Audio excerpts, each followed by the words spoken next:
Welcome to the deep dive. I am so thrilled you're joining us today because we are stepping into a story that is, well, it's going to stick with you for a long time. Yeah, it really is. Our mission for this deep dive is to unpack a remarkably harrowing scenario pulled straight from a tabletop campaign setting. Specifically, we're looking at a stack of campaign logs, character dossiers and regional guides, and they're focused entirely on one incredibly tense moment. Session 10, titled Site T-28 Infiltration. Right. Our goal today is to examine the sheer suffocating horror of an industrial processing facility. We want to analyze the immense psychological weight placed on the four infiltrators who dared to enter it, and really understand the chilling banality of a system designed to literally consume human life. It really flips the script on what we expect from fantasy narratives. I mean, the Yeah. source material we're working with today goes far beyond a simple dungeon crawl or a basic combat encounter. Oh, absolutely. It presents this deeply unsettling look at industrialized cruelty. It asks us to look at what happens when evil isn't just some monster hiding in a cave, but a fully operational shift manager with a clipboard complaining about daily quotas. Right.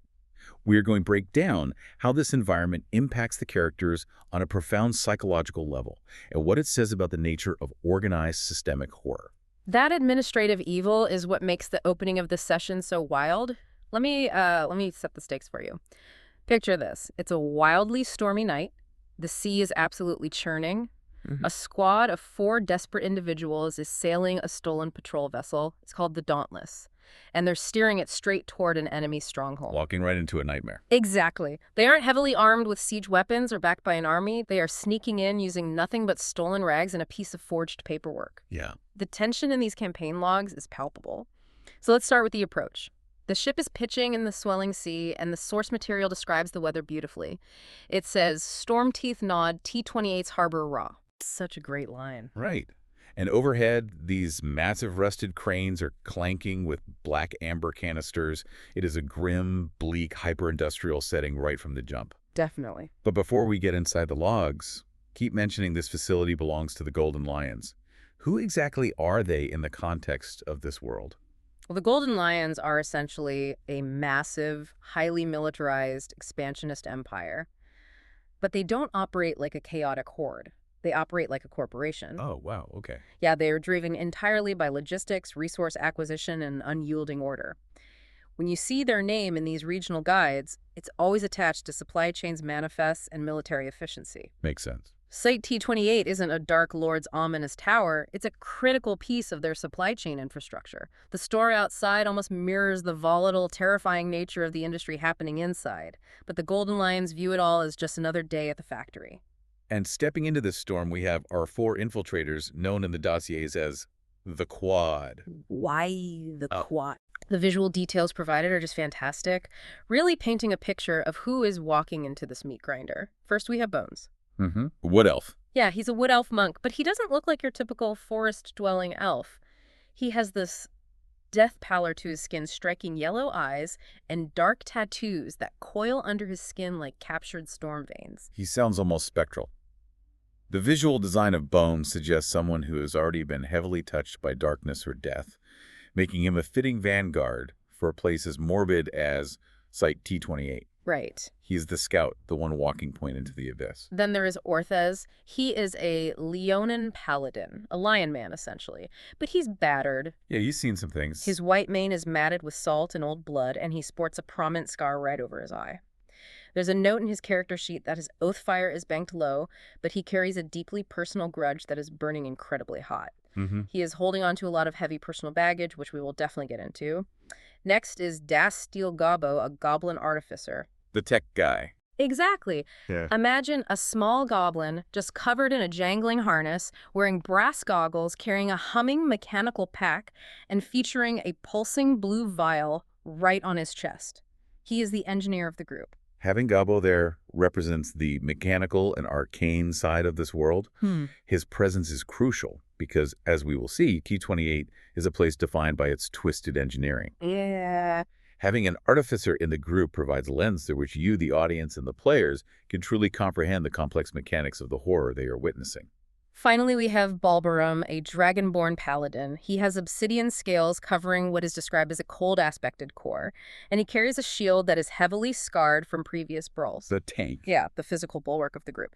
So you have this eclectic, battle-hardened squad, but the brilliant, terrifying simplicity of their entry into this fortress is what really stands out to me. Oh, yeah, it's great. They don't blast the gates open with magic. They wear stolen, dauntless rags and carry a forged manifest marked Series 6 Urgent Delivery. Yeah, that is their Trojan horse. You'd think infiltrating a nightmare fortress would require epic magic or a siege engine.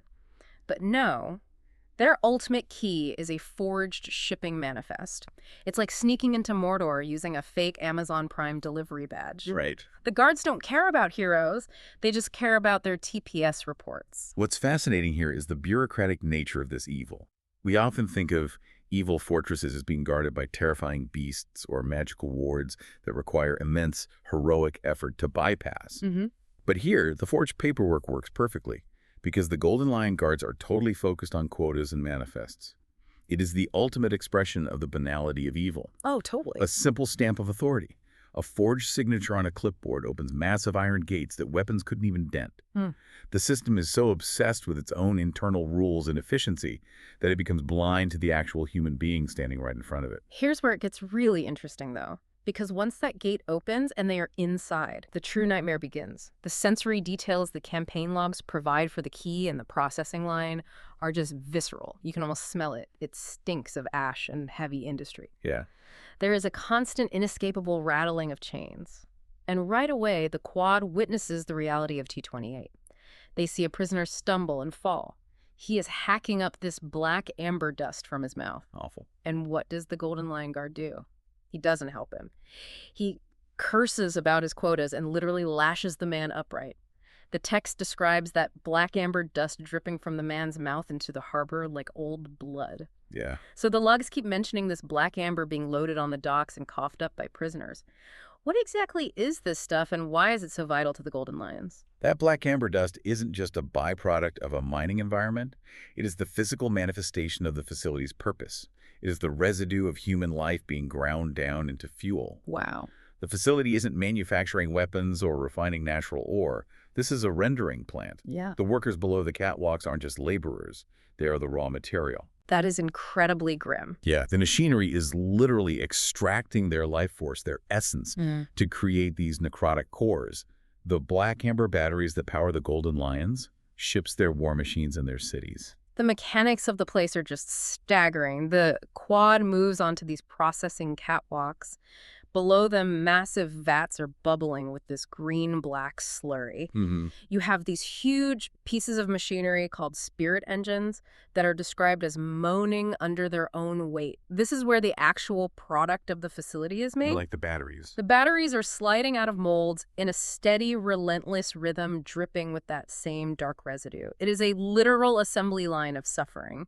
And the physical toll on the forced labor is horrifying to read about. It really is. The logs explicitly state that the workers are moving wrong, they are failing, their hands are shaking uncontrollably, but the most disturbing detail is their veins. Yeah, the injector scars. Exactly. Their veins stand out against their skin, black and swollen from injector scars.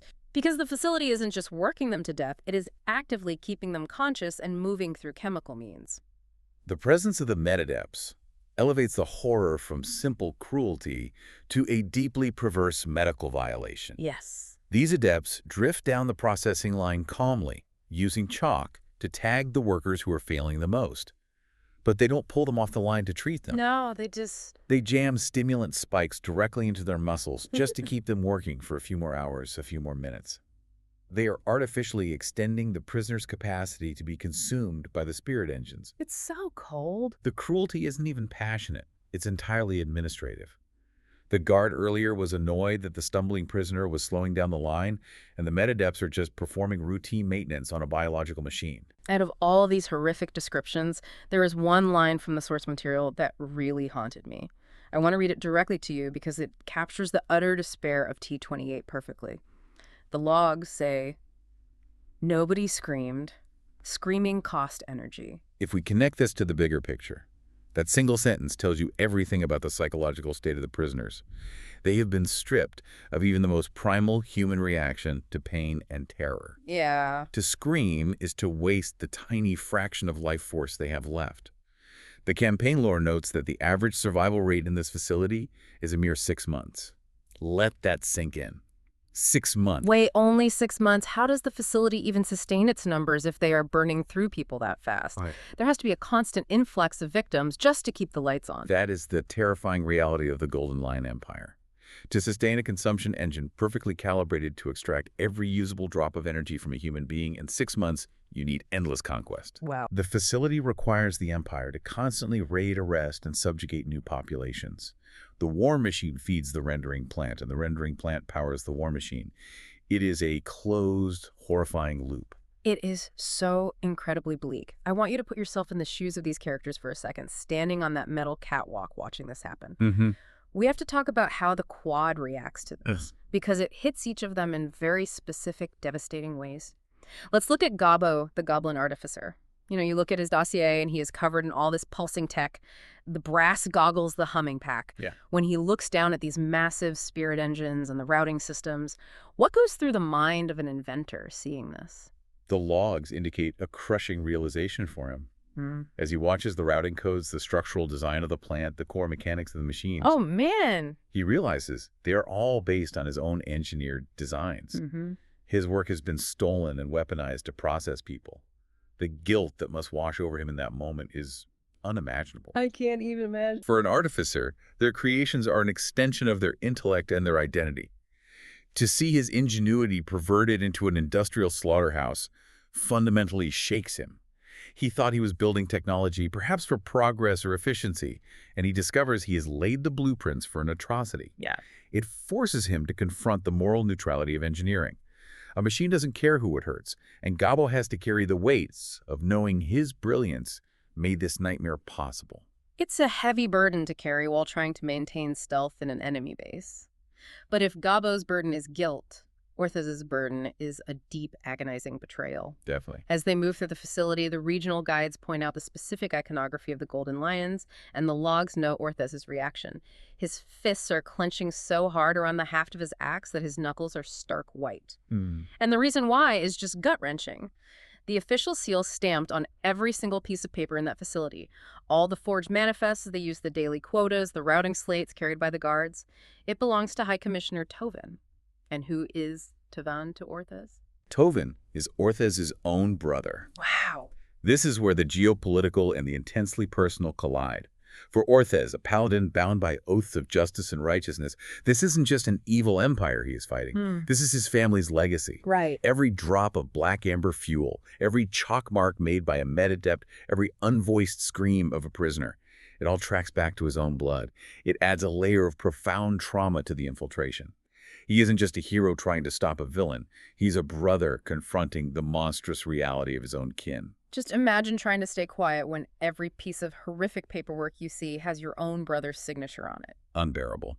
And amidst Gobbo's guilt and Orthez's trauma, you have Bulbarum, the Dragonborn paladin, who just cuts right to the absolute core of what they were looking at. He lets out this low freezing growl and says, "Surgery. Emperor's arse. This is rendering." This raises an important question about language and how bureaucratic evil disguises itself. The Golden Lions likely use sanitized administrative terms for what happens at T-28. Oh, for sure. They probably call it processing or resource extraction or medical optimization. Oh. But Bulbarum's blunt assessment strips away the euphemisms. By calling it rendering, he invokes the imagery of slaughterhouses and animal byproducts. Yeah. He correctly identifies that to the Golden Lions, these human beings are not prisoners, and they certainly aren't patients. They are livestock being rendered down into raw materials. It perfectly encapsulates the specific flavor of horror at play here. Okay, let's unpack this, because the tension is bubbling over, and the Quad can't just stand on the catwalks forever. With that kind of personal trauma boiling over, it's a miracle they maintained their cover as long as they did. True. Because eventually the stealth has to break right. They have a mission. Bones, the Wood Elf monk, falls into his role as the scout. He ghosts ahead of the group and locates a restricted wing. And you know it's serious because it isn't guarded by regular Golden Lion soldiers anymore. It is guarded by heavy constructs. The quad engages the first guard, which is described as a flesh golem.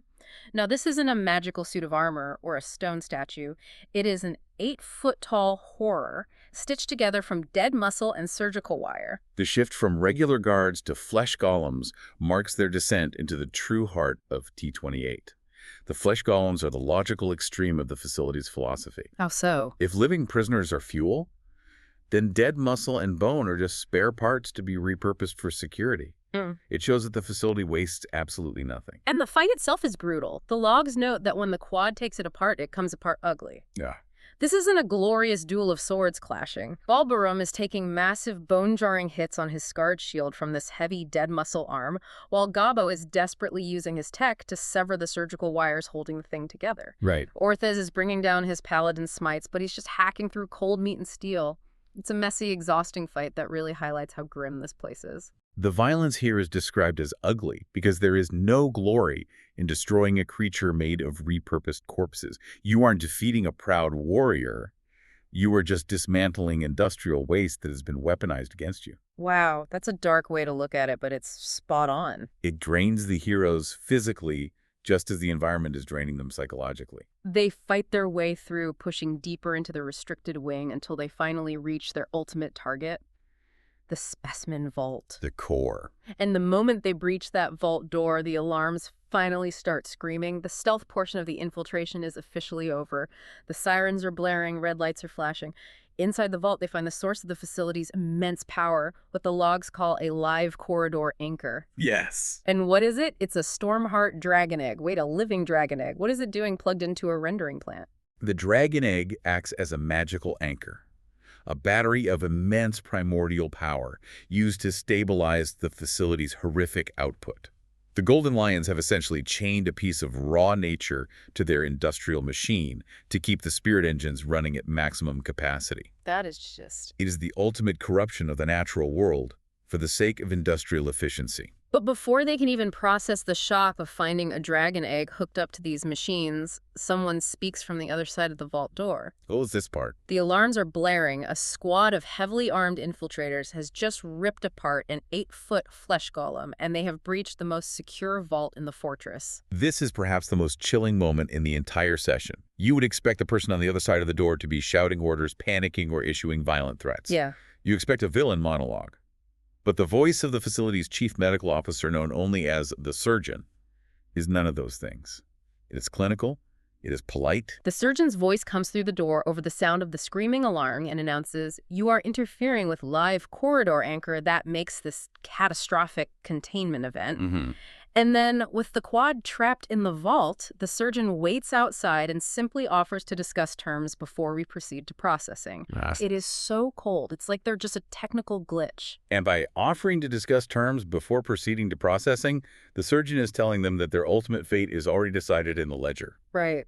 The system doesn't view them as epic heroes to be vanquished. It views them as a fresh delivery of high-quality raw material.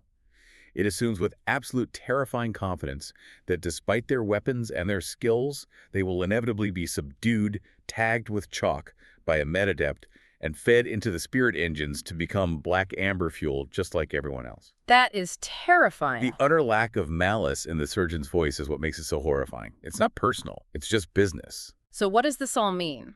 We started this deep dive looking at a classic tabletop RPG scenario. A covert infiltration into an enemy stronghold on a dark and stormy night. Yeah. But the moment the quad stepped through those gates with their forged manifest, it transformed into something so much heavier. It became a harrowing confrontation with industrialized bureaucratic evil. Absolutely. It wasn't about fighting a dragon or a dark wizard. It was about witnessing the mechanical rendering of human life and the staggering psychological toll that takes on the characters who have to see it. Gabo facing his corrupted designs, Orthez facing his brother's seal, and all of them facing a system that views their deaths as nothing more than a scheduled processing event. It is a profound reminder of why these kinds of narratives matter. They allow us to explore very dark themes through the lens of fantasy. The horror of Site T-28 resonates because it reflects fears about dehumanization, the cold calculus of industry, and the terrifying power of a bureaucracy that loses its moral compass. Perfectly said. It shows us that true horror doesn't always come from monsters hiding in the dark, roaring and gnashing their teeth. Sometimes the most terrifying monsters are organized systems operating in plain sight, entirely reliant on paperwork, routing codes, and quotas to carry out atrocities efficiently and quietly. It really makes you reconsider what the word monster actually means. And as we wrap up today's deep dive into Session 10, I want to leave you with a lingering question to ponder on your own. Mm-hmm. We spend so much time in our own lives fearing the breakdown of order.